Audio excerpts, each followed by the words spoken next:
In order to provide effective peer feedback, it is very important in the part of the instructor to prepare students to do this.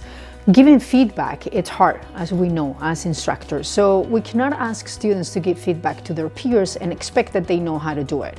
We had many years of experience giving feedback ourselves, so it's something that we cannot expect that the students will know just because. It takes a while for them to learn how to give effective feedback.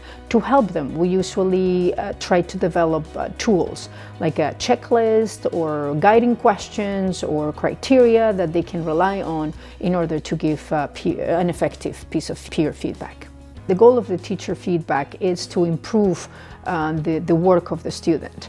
The peer feedback helps the student that receives the feedback, but most importantly, helps the student that gives feedback. When the teacher is giving feedback, the learning, it's happening towards the student, let's say, or for the student. When we are giving feedback, the most important piece of learning happens in the student that is giving that feedback, because we know that we reflect on a piece of work and we see mistakes in someone else's work that we wouldn't have seen in our work. So it helps us to then go back to our own work and have a more critical view of it after we've given feedback to someone else. The relationship between the two of them matters more than the actual task that they have at hand. So they don't want to say anything that will be hurtful. They don't want to sound as they know more. So things like that can just lessen the effectivity of peer feedback.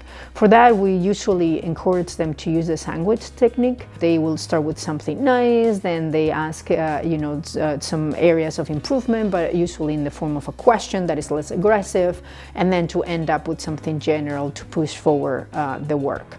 And because it's usually like a two-way street, that you give feedback and you receive feedback, sometimes we can help students to do it in an effective way. But emotions and egos sometimes get in the way.